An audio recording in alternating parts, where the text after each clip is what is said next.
하나님이라는 제목으로 함께 하나님의 말씀을 나눌 때에 우리를 변함없이 사랑하시고 그 성실하신 사랑으로 인도하사 주의 풍성하신 은혜 가운데 거하게 하시는 그 하나님을 높이 경배하고 찬양하는 이 예배의 시간이 되었으면 좋겠습니다.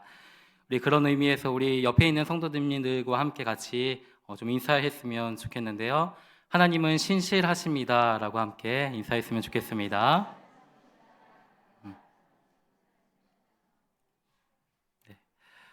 오늘 우리가 함께 읽었던 이 본문 15절 말씀을 한번 보시면요, 블레셋이 다시 이스라엘과 전쟁을 일으켰다라고 말씀하고 있습니다.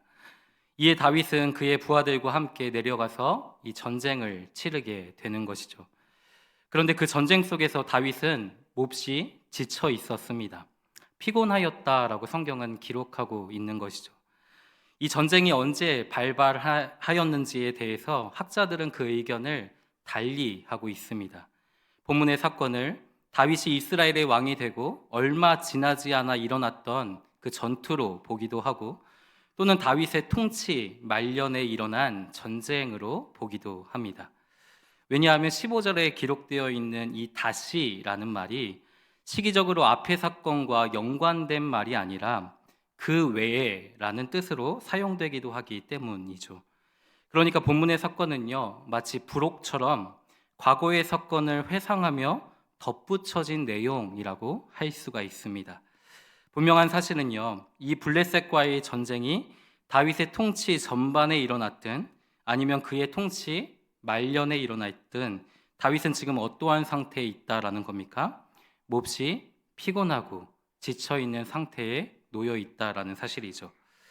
사랑하는 성도 여러분, 광야와 같은 이 땅을 살아가는 동안에요, 우리는 수많은 전쟁을 치르며 살아갑니다. 그 수많은 전쟁을 치르며 그 인생의 마지막 무렵을 지나는 성도님들에게는요, 분명 고단함이 있을 겁니다. 이제는 좀 편히 쉬고 싶고, 또 이제는 좀 모든 것들을 좀 내려놓고 싶은 마음이 간절한 것이죠. 그런데 젊은 자들에게도요, 이 다윗과 같은 피곤함이 있을 수 있다라는 거예요. 물론 삶의 그 힘든 여정을 지나온 기성세대들의 눈에는요, 이 다음 세대들의 그 고생과 피곤함이 고생축에 끼지 못한다라고 생각할 수도 있습니다.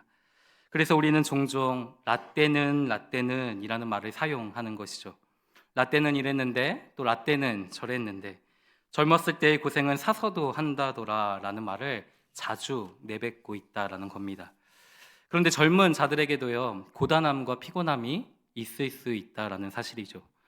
꼭 악한 영들을 상대하는 그 영적인 전쟁뿐 아니라 안정된 삶의 기반을 다지기 위해 학업이든 직장이든 사업이든 관계든 그 수많은 전쟁을 치르며 지치고 피곤하고 그래서 쉬고 싶은 마음이 간절할 수 있다라는 사실입니다. 우리 서로 그런 이해를 좀 가지고요, 옆에 있는 성도님들에게 이렇게 한 번 더 인사했으면 좋겠습니다. 오늘도 수고하셨습니다. 당신의 수고를 하나님이 아십니다 라고 한번 격려하면서 같이 위로했으면 좋겠습니다.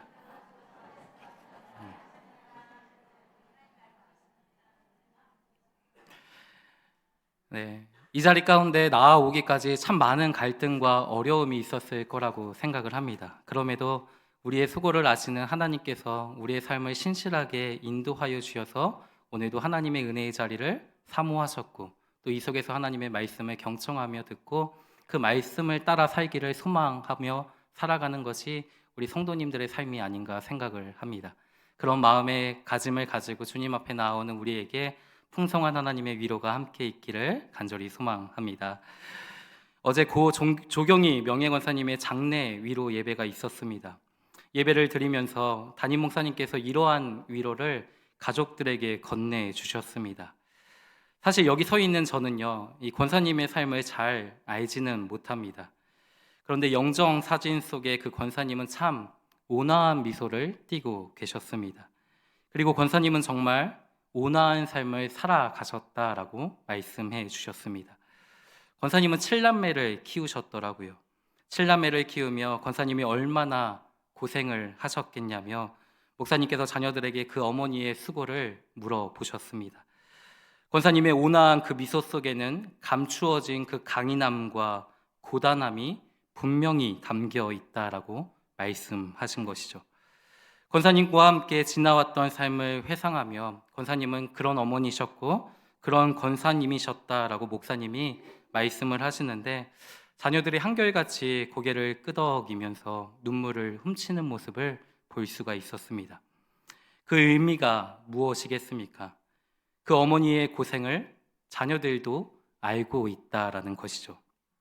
목사님을 뵐 때마다 목사님 기도해 주셔요, 기도해 주세요라고 요청하셨던 그 권사님의 믿음과 기도하는 삶이 이 자신들의 삶에 고스란히 열매로 맺히고 있음을 자녀들도 분명히 알고 있었다라는 사실이죠.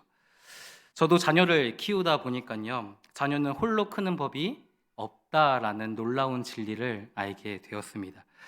물론 하나님이 우리 자녀들을 먹이시고 또 입히시고 돌보십니다. 그 하나님의 공급하심을 힘입어 부모들은 자녀들을 위해 헌신과 희생을 마다하지 않는 것이죠. 그래서 자녀를 키우다 보면요, 자연스레 그 부모의 마음이 무엇인지를 알게 되는 것 같습니다. 그런데 꼭 부모와 자녀의 관계뿐 아니라요, 우리가 지나왔던 삶의 여정들을 쭉 한번 되돌아보고 살펴보면요, 우리는 누군가의 섬김과 도움 또는 희생을 통해 수많은 삶의 고비들을 넘어설 수 있었음을 기억할 수 있다는 거죠. 그런 의미에서 지금 우리의 삶은 나의 능력과 나의 노력으로만 만들어진 것이 아니라는 사실입니다. 교회도 마찬가지죠.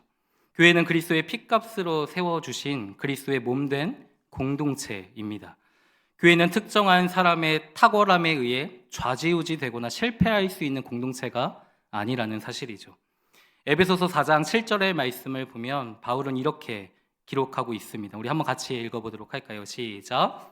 우리 각 사람에게 그리스도의 선물의 분량대로 은혜를 주셨나니. 우리 각 사람에게 그리스도의 선물의 분량대로 은혜를 주셨다라고 말씀하고 있습니다. 하나님은 각 사람에게 적절하게 그들에게 맞는 선물의 분량을 주셨다라고 말씀하고 있는 것이죠. 교회는 다양한 기능과 또 역할을 하는 지체들이 모여 있다라는 겁니다. 그런데 그 기능과 그 역할들이 모두 무엇을 위함이라고 말씀합니까? 그리스도의 몸을 하나로 세워가도록 주신 하나님의 선물이라고 말씀하고 있는 것이죠. 그래서 그리스도의 복음으로 세워진 교회는요, 누가 더 높고 누가 더 낮은가 평가할 수가 없다라는 겁니다. 모든 겸손과 온유와 오래 참음으로 서로 사랑 가운데서 용납하여 주고 성령이 하나 되게 하신 것을 힘써 지키며 하나님의 부르심, 그 소망을 함께 이뤄가는 공동체가 되어야 하는 것, 이것이 교회의 본질적인 모습이라는 사실이죠. 하나님께서는 우리를 그리스도의 몸이요 지체의 각 부분으로 부르신 이유가 여기에 있다라는 겁니다.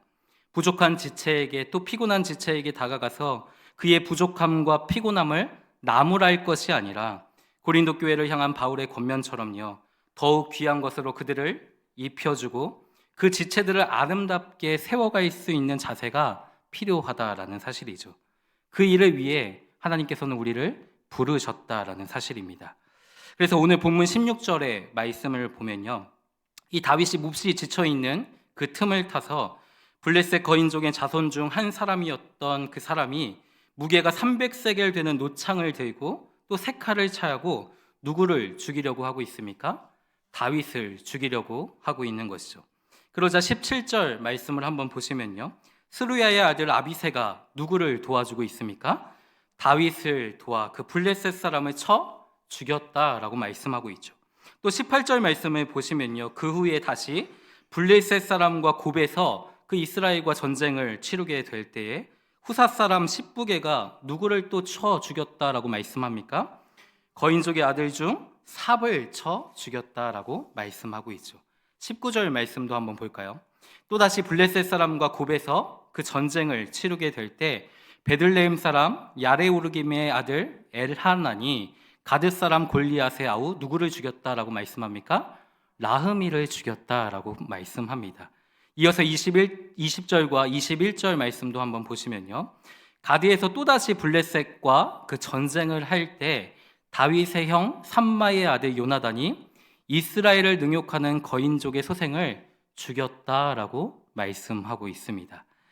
다윗과 또 그의 나라를 위협하는 블레셋 사람들을 가리켜 성경은 거인족, 또 무게가 300세겔 되는 노창을 들고 색칼을 차고 배틀채 같은 창자루를 들고 나왔다라는 표현들을 사용하고 있는 것이죠. 그러나 하나님은요, 전쟁 중에 몹시 지쳐있던 다윗을 위해 또 하나님을 능욕하는 자들을 심판하시기 위해 충성된 다윗의 용사들을, 부하들을 준비하고 계셨다라는 사실입니다. 그리고 그 부하들은요, 다윗의 피곤함을 함께 짊어지며 하나님의 영광을 위해 기꺼이 자신의 생명을 드리며 전쟁에 나가 싸웠던 것이죠. 22절 말씀을 한번 보실까요? 22절 말씀을 보니까요, 이 네 사람, 즉 블레셋 거인족의 소생이 다윗과 그 부하들의 손에 모두 넘어졌다라고 말씀하고 있습니다. 그러니까 이 전쟁의 승리는요, 어느 한 개인의 탁월한 힘으로 얻어낸 승리가 아니었다라는 사실이죠. 눈에 보이는 그 다윗의 탁월한 리더십이 흔들릴지라도 하나님의 영광을 위해 기꺼이 자신의 삶을 드리기를 힘쓰고 지체의 피곤함과 그 약함을 함께 짊어지고자 하는 그 공동체의 귀한 헌신과 또 섬김을 통해서 하나님의 나라는 견고하게 세워지고 있음을 우리에게 말씀하고 있다라는 겁니다. 사랑하는 성도 여러분, 우리는 하나님의 큰 일과 새 일을 바라보며 이 한 해를 지나왔습니다. 코로나 이후 재개되었던 그런 여러 사역들과 그 하나님의 다양한 역사와 간섭하심을 통해서요, 그리스도의 몸된 교회인 우리가 살고 또 교회를 통해 지역과 민족과 열방이 사는 일들이 일어나고 있는 것이죠. 물론 하나님의 큰 일과 새 일을 방해하는 사단의 역사가 있을 수도 있습니다. 또 전쟁을 치르며 몸이 지치고 마음이 상하고 몹시 피곤함을 경험하기도 하는 것이죠. 그러나 사람을 위한 열심이 아니라 하나님의 영광을 위한 열심으로 우리의 삶의 중심이 맞추어지고 하나님이 주신 선물의 분량대로 그 은혜에 기꺼이 반응하며 순종하며 나아갈 때 하나님은 우리를 통해 하나님의 뜻이 이루어지는 역사를 일으켜 주신다라는 사실이죠. 그래서 지체된 자들로서 서로의 형편과 아픔과 피곤함을 돌보며 주님의 부르심을 따라 서로의 짐을 함께 짊어지고 주님의 나라를 세워가는 삶이 우리의 삶이 되어야 할 줄 믿습니다. 특별히 오늘 우리가 함께 본문을 통해서 주목하고자 하는 중요한 교훈 중에 하나는 이것인데요. 한번 같이 말씀을 읽어볼까요? 시작. 언약을 이루시는 하나님의 신실하심. 언약을 이루시는 하나님의 신실하심이 무엇인지를 오늘 우리 본문 말씀을 통해서 한 번 더 교훈의 말씀을 우리 마음 가운데 새기기를 원합니다. 22절 말씀인데요. 한번 같이 읽어볼까요? 시작. 이 네 사람 가드의 거인족의 소생이 다윗의 손과 그의 부하들의 손에 다 넘어졌더라. 아멘. 블레셋과의 전쟁에서 이 다윗은 몹시 지쳐 있었습니다. 그러나 하나님은 충성된 그 부하들을 준비하셔서 다윗의 생명을 보존하셨던 것이죠. 다윗의 생명을 보존하실 뿐 아니라 거인족, 또 무게가 300세겔 되는 노창, 색칼, 배틀채 같은 창나루를 가지고 나왔던 그 강인한 자들을 다윗과 그의 부하들의 손에 모두 넘기셨습니다. 그러니까 이 전쟁의 승리는 하나님께 있었다라는 사실을 오늘 본문은 우리에게 분명하게 이야기하고 있다라는 것이죠. 그런데 우리는 본문 17절을 통해서 이와 같은 사실을 한 번 더 확인할 수가 있습니다. 17절 하반절을 한번 보시면요, 그 다윗의 부하들이 다윗을 향해서 이렇게 간청하는 모습을 볼 수가 있어요. 한번 말씀 같이 한번 읽어볼까요? 시작. 왕은 다시 우리와 함께 전장에 나가지 마옵소서. 이스라엘의 등불이 꺼지지 말게 하옵소서 하니라. 제가 다시 한번 읽을게요. 왕은 다시 우리와 함께 전장에 나가지 마옵소서. 이스라엘의 등불이 꺼지지 말게 하옵소서라고 간청하고 있습니다. 그들은 다윗을 무엇이라고 비유하고 있습니까? 이스라엘의 등불이라고 표현하고 있는 것이죠. 여기서 등불은요, 생명과 번영과 영광을 상징하는 단어였습니다. 다시 말해 다윗의 생명은 곧 이스라엘의 생명을 의미하는 것이었고, 다윗의 번영과 또 영광은 곧 이스라엘의 번영과 영광을 상징하는 것이었다라는 거죠. 그러면 반대로 그 등불이 꺼진다는 것은 무엇을 의미하겠습니까? 죽음을 의미하는 것이겠죠. 다윗은 이스라엘과 그 생명을 같이 하기에 다윗이 전장에서 나가 죽게 되어진다라는 것은 곧 이스라엘의 등불이 꺼지는 것과 같았다라는 사실입니다. 그런데 하나님은요, 그 이스라엘의 등불을 끄지 아니하시며 또 꺼지게 하시도 않으신다라는 사실이죠. 우리 출애굽기 27장의 말씀을 보면요, 하나님은 성소의 등불을 항상 켜되 그 등불이 꺼지지 않도록 항상 보살피라는 말씀을 우리에게 주시고 있습니다. 우리 출애굽기 27장 20절과 21절 말씀인데요, 한 번 더 소리내어 함께 같이 읽어보도록 하겠습니다. 시작. 너는 또 이스라엘 자손에게 명령하여 감나무로 짠 순수한 기름을 등불을 위하여 내게로 가져오게 하고 끊이지 않게 등불을 켜되 아론과 그의 아들들로 회막안 증거궤 앞 휘장 밖에서 저녁부터 아침까지 항상 여호와 앞에 그 등불을 보살피게 하라. 이는 이스라엘 자손이 대대로 지킬 규례니라. 아멘. 여기서 성소의 그 등불은 무엇을 가리킵니까? 하나님의 임재를 가리킨다라는 사실입니다. 다시 말해 하나님의 임재가 그 성소에 항상 머무는 것 같이 하나님은 다윗의 인생에 또 이스라엘 공동체 안에 늘 함께 임재하셔서 그들을 친히 보호하시며 그들의 생명을 유지하게 하셨다라는 사실이죠. 그러면 하나님이 이 다윗과 또 그 생명을 같이 하는 이스라엘의 그 등불을 굳이 끄지 않으셨던 이유는 무엇일까요? 그것은요, 하나님의 언약 때문이었다라는 겁니다. 사무엘하 7장 24절 말씀에는 이렇게 기록하고 있는데요, 우리 한번 같이 읽어보도록 하겠습니다. 주께서 주의 백성 이스라엘을 세우사 영원히 주의 백성으로 삼으셨사오니 여호와여 주께서 그들의 하나님이 되셨나이다. 아멘. 하나님은 이스라엘을 영원히 주의 백성으로 삼으시고 그들의 하나님이 되셨다라고 말씀하고 있죠. 또 사무엘하 7장 29절에는 이렇게 말씀하고 있습니다. 같이 읽습니다. 이제 청하건대 종의 집에 복을 주사 주 앞에 영원히 있게 하옵소서. 주 여호와께서 말씀하셨사오니 주의 종의 집이 영원히 복을 받게 하옵소서 하니라. 아멘. 하나님은 다윗의 집에 복을 주사 주 앞에 다윗의 삶이 영원히 있게 하시겠다라고 약속하여 주셨습니다. 그러니까 다윗도 또 그 다윗이 통치하고 있었던 그 이스라엘도 하나님의 언약, 그 약속 안에서 영원히 보존될 것이다 라는 말씀을 그 다윗과 이스라엘 공동체 안에 하나님은 이미 허락하여 주셨다라는 사실이죠. 하나님이 다윗과 이스라엘의 등불을 끄지 않으시고 그들을 보존하여 지키시고 그들을 위해 친히 싸우셨던 이유는 그 하나님과 다윗이 맺었던 언약 때문이었음을, 또 하나님과 이스라엘 백성들이 맺었던 언약 때문이었음을 우리에게 상기시키고 있다라는 사실입니다. 그 언약을 이루시는 하나님의 신실하심이 다윗의 인생에 또 이스라엘 공동체 안에 임하고 있음을 우리는 보게 되는 것이죠. 다윗은 피곤하였습니다. 그럼에도 그 피곤했던 몸을 이끌어 힘을 내어 그가 전쟁에 나갔던 이유는 무엇이었을까요? 다윗도 그 하나님의 언약과 그 하나님의 신실하심을 분명히 깨닫고 있었기 때문입니다.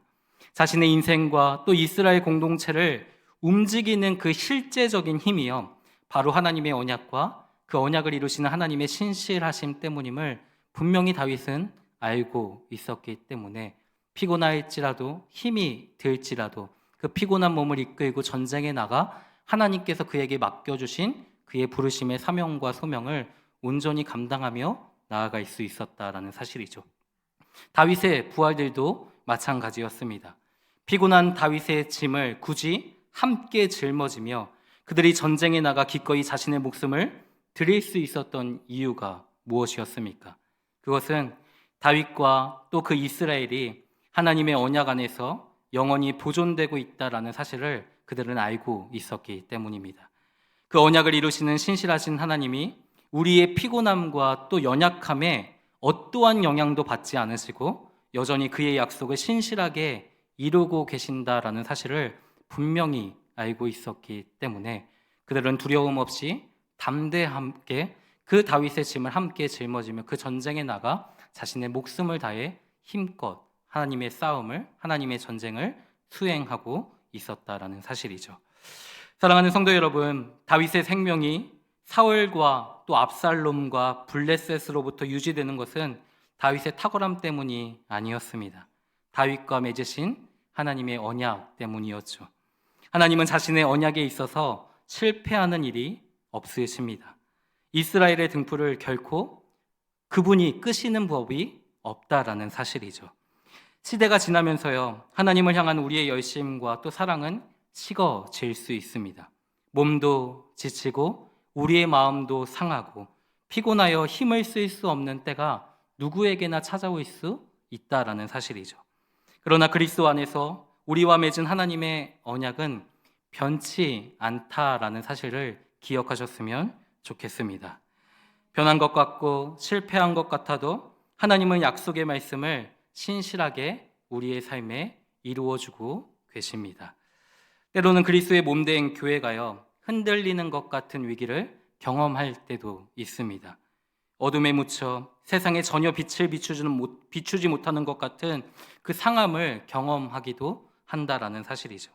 그러나 하나님은요, 그리스도의 몸된 교회를 통해 그의 경륜을 신실하게 이루어 간다라는 사실을 기억했으면 좋겠습니다. 사랑하는 성도 여러분, 지나온 우리의 삶을 돌아보면요, 참 후회되는 일들이 많을 겁니다. 실패한 것 때문에 우리의 마음의 깊은 좌절을 경험하는 성도님들도 있을 거라는 생각이 들었습니다. 그런데 후회가 있다고 또 실패하였다고 숨어버리면 안 된다라는 사실이죠.